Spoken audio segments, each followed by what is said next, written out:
A esta hora saludamos a Gustavo Vega, presidente del Consejo Nacional Electoral. Buenos días, Gustavo, bienvenido a nuestro programa.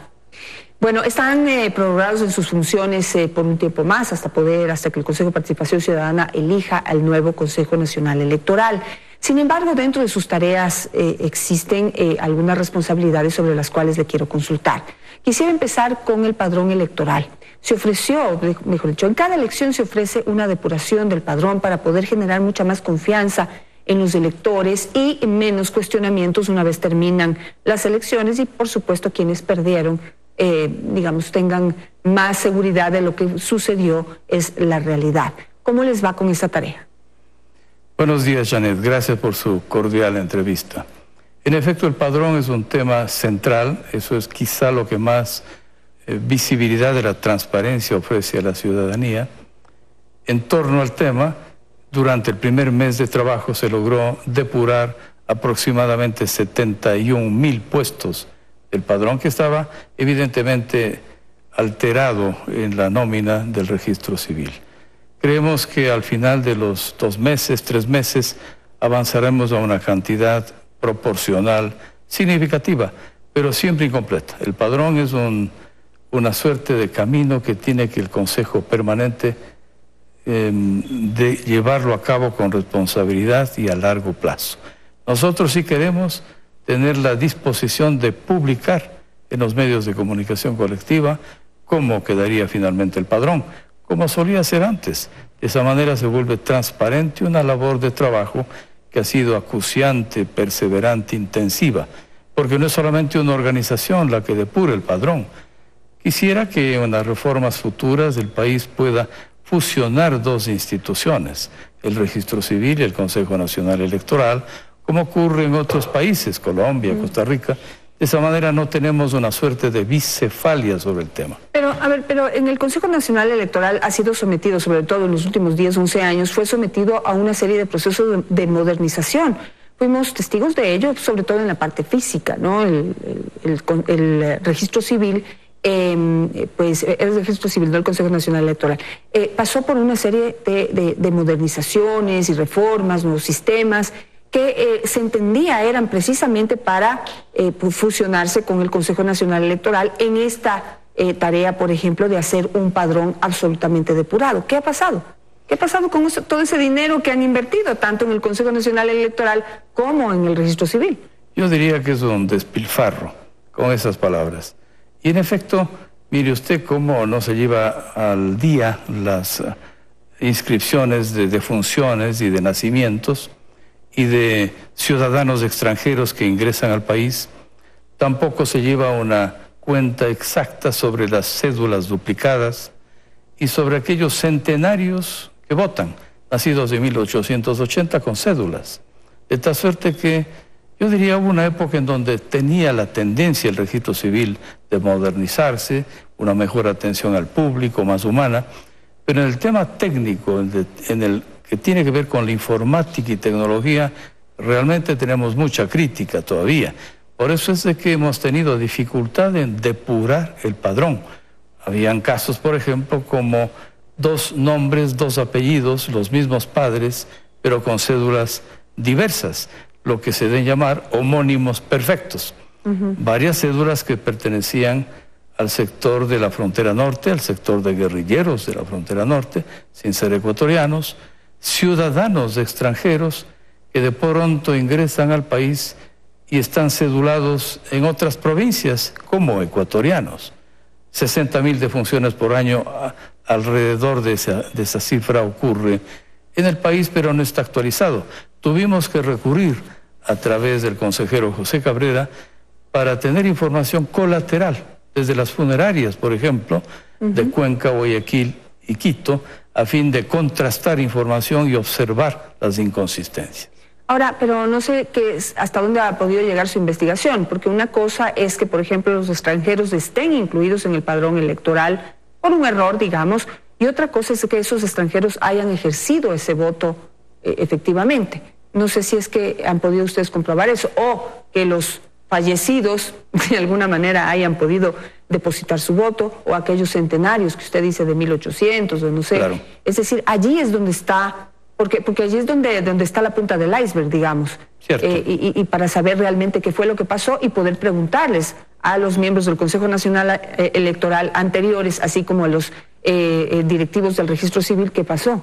En efecto, pero también se debe a criterios legales diferentes. Por ejemplo, el Registro Civil dispone que haya caducidad de las cédulas, 10 años.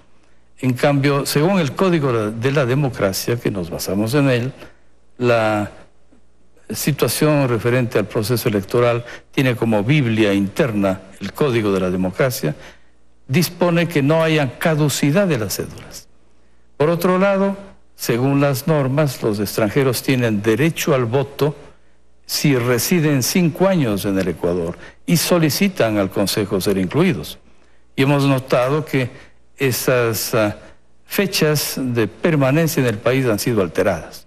A veces a los 2 años de permanecer en el país, observamos que tienen ya derecho a voto. Sin embargo, yo creo que la tarea consiste en continuar. Tal vez logramos nosotros al final de 3 meses una depuración, voy a decir un número aproximado, 200.000 escaños. Sin embargo, 400, 600.000 tiene que ser una labor responsable del Consejo Permanente. Paso a otro tema, antes de que se me vaya el tiempo, y luego quiero volver al tema electoral. Pero quisiera saber qué piensa usted de la propuesta de que pues se convoque una consulta popular para desaparecer el Consejo de Participación Ciudadana, cuando en este momento hay un proceso en marcha, precisamente en sus manos, de elección de los candidatos al Consejo de Participación Ciudadana. ¿Cómo vamos a hacer esto? O sea, ¿cómo podemos ir a las urnas a elegir a los nuevos miembros del Consejo y a la vez a pedir que desaparezca ese Consejo? Suena totalmente, aparte de loco, poco democrático. En efecto, como ciudadano yo lo veo interesante.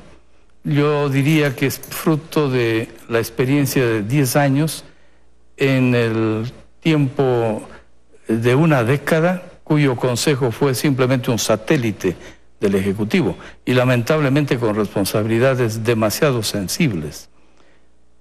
Como hay una de cal y otra de arena, el Consejo Transitorio está haciendo muchas cosas buenas, a pesar de que el definitivo fue realmente un ensayo peligroso para el país.